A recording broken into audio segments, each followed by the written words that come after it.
Izin memperkenalkan diri, saya Aira Mayati, mahasiswi dari IKIP Siliwangi yang sedang melaksanakan KKN ya Bu. Apakah Ibu berkenan untuk diwawancarai pada hari ini? Ya, silakan. Terima kasih Bu atas telah mengizinkan saya untuk mewawancarai Ibu. Mungkin langsung saja ya Bu ke wawancaranya. Tapi sebelum ke wawancara, Ibu berkenan untuk memperkenalkan diri terlebih dahulu. Oke. Perkenalkan, nama saya Nur Haksana, mengajar di SMP Bingkai Cendika Cililin. Di SMP Bingkai Cendika Cililin. Apakah Ibu mengajarnya di kelas berapa Bu? Saya mengajar di kelas 7, 8, dan juga kelas 9. Kelas 7, 8, dan 9. Kemudian pertanyaan selanjutnya, mata pelajaran apa yang Ibu ampuh? PAI. Bagaimana pelaksanaan pelajaran selama pandemi di SMP Bingkai Cendika Cililin tempat Ibu mengajar?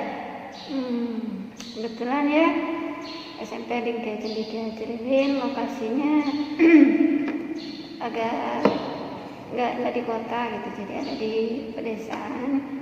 Jadi untuk masa pandemi ini pembelajaran dilakukan secara daring. Adapun luring itu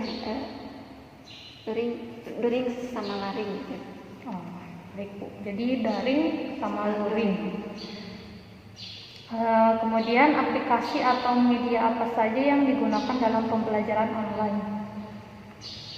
Saya biasa menggunakan media WhatsApp grup saja. Baik Bu. Bagaimana pembelajaran online dengan menggunakan aplikasi tersebut? Bisa dijelaskan Bu, dalam menggunakan WhatsApp grup itu seperti apa? Kita bisa membantu anak dari media WhatsApp group, dari mulai kehadirannya, partisipasi anak dalam belajar, keaktifannya, dan lain-lain. Juga penugasan bisa terkontrol lewat media group. Kemudian, menurut Ibu, efektifkah media online yang digunakan? Kurang begitu efektif ya, karena ada hal-hal tertentu yang bisa menghambat kelancarannya, seperti kalau di media online itu biasa menggunakan kuota atau lebih kepada sinyal, sedangkan tempat di sini daerah pegunungan banyak anak yang rumahnya di pelosok-pelosok, jadi terhambat oleh sinyal yang kurang sampai gitu, yang akibatnya anak kurang begitu mendapatkan pelajaran secara maksimal. Mungkin kurang efektif ya Bu. Iya. Kemudian kendala apa saja yang dihadapi selama pembelajaran online? Kendalanya itu tadi, selain daripada sinyal yang kurang sampai, juga anak-anak mudah jenuh gitu. Kebanyakan kalau di rumah kan kurang terkontrol oleh guru, sedangkan suasana di rumah kebanyakan anak kurang termotivasi kepada belajar. Setelah pegang HP mungkin anaknya bisa kesana kemari, ada banyak aplikasi yang kurang begitu baik untuk anak didik. Selanjutnya, metode apa yang Ibu gunakan ketika mengajar?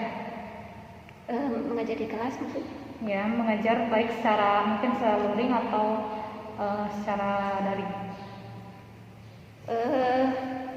Kalau di kelas bisa dilaksanakan dengan cara konvensional atau model ceramah ya, apalagi PAI itu banyak menjelaskan hal-hal yang belum anak ketahui. Juga terkadang menggunakan metode diskusi juga, apalagi kalau di WhatsApp group itu saya biasa menggunakan metode diskusi. Jadi mencari pendapat anak, terus anak dituntut untuk bisa menyampaikan hal-hal yang ingin mereka ketahui lebih banyak lagi. Seperti itu. Kemudian upaya apa yang ditempuh ibu dalam mengatasi kesulitan siswa?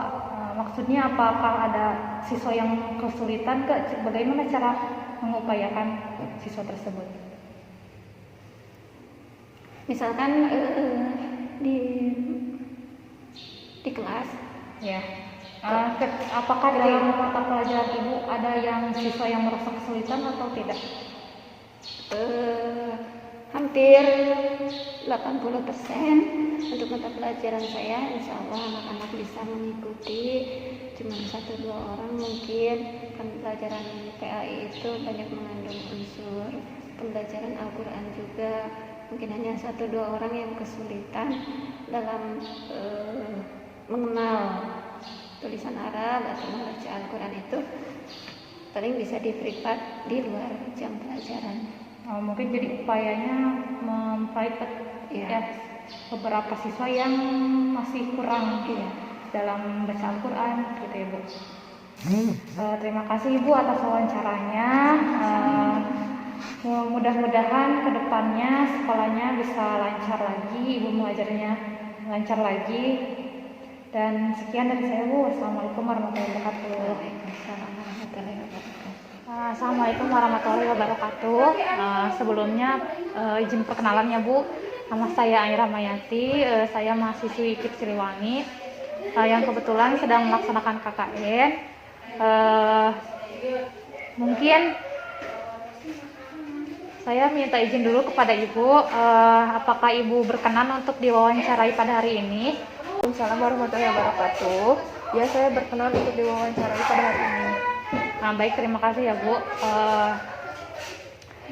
Sebelumnya mungkin Ibu boleh memperkenalkan diri terlebih dahulu. Ibu sekolah di mana dan mengajar di kelas berapa?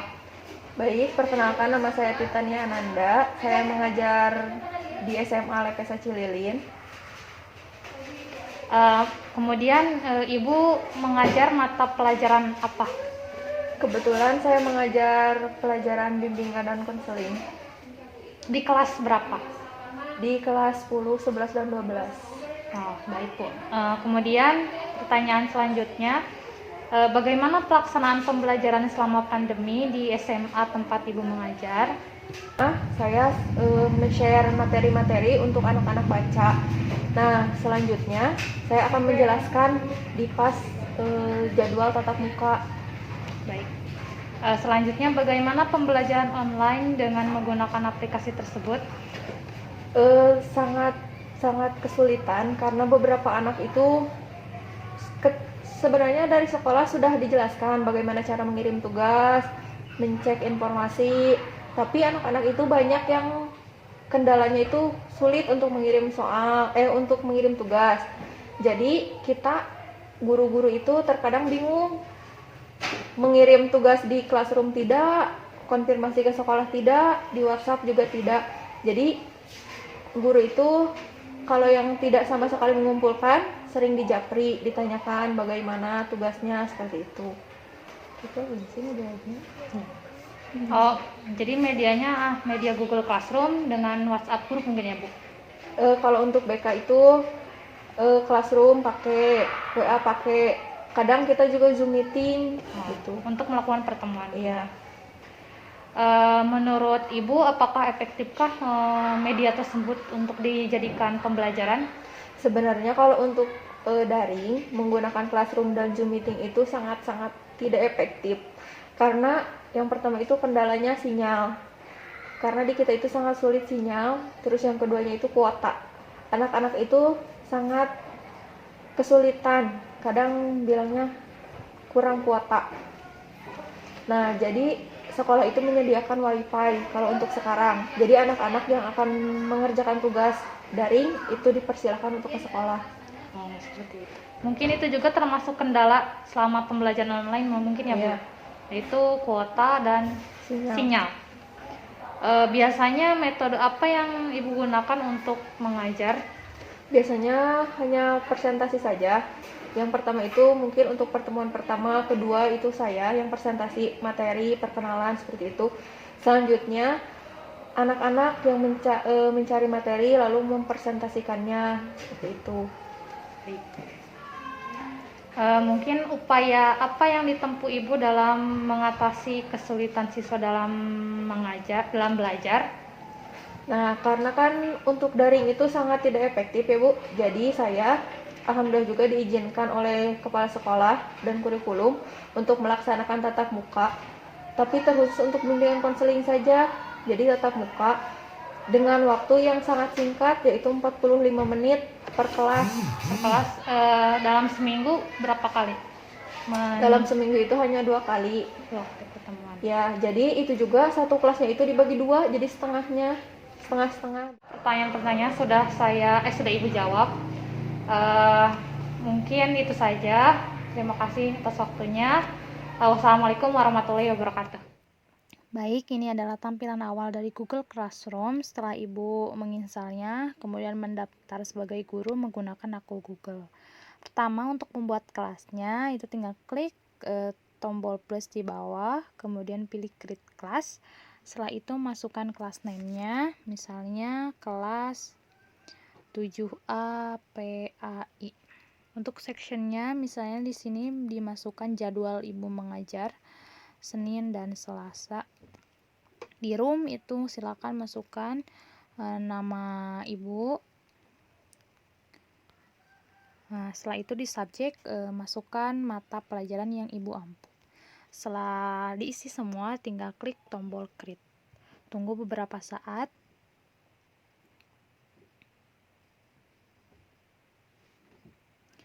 Nah, ini adalah tampilan pertama dari kelas Ibu. Nah, setelah Ibu membuat kelas, Ibu harus meng-share kode dari kelas Ibu kepada siswa-siswa Ibu. Caranya tinggal klik ini, kemudian di bawah ada kelas kode. Nah, kode ini Ibu share kepada siswa-siswa atau bisa juga dengan invite link. Link ini di-sharekan, kemudian siswa-siswi akan join kepada kelas Ibu. Setelah siswa-siswi join di Google Classroom ini, Ibu bisa meng-share materi, tugas, dan lain sebagainya berbentuk video, kemudian link, PDF, Word, dan lain sebagainya. Caranya di sini di classwork, Ibu bisa klik tanda tambah, kemudian di sini ada assignment untuk membuat tugas, question untuk biasanya quiz, dan material untuk meng-share bahan ajar atau materi-materi yang akan Ibu share. Misalnya di sini kita contohkan ada assignment, kemudian title untuk judul dari soalnya atau tugasnya. Di description Ibu bisa jelaskan soal dari tugas yang akan Ibu share, poinnya bisa Ibu atur. Kemudian ada due date ini itu batas tanggal pengumpulan dari tugas yang Ibu akan share. Kemudian setelah itu, jika Ibu akan melampirkan berupa PDF atau video atau apapun itu, tinggal klik tombol ini. Nah, setelah selesai soalnya atau tugasnya, kemudian tinggal klik tombol ini untuk di-sharekan kepada anak-anak. Nah, seperti itu. Dan ini ada questions untuk quiz, material untuk meng-share materi-materi yang akan Ibu ajarkan kepada siswa. Mungkin segitu saja untuk pembuatan kelas sebagai guru. Mudah-mudahan bermanfaat. Terima kasih.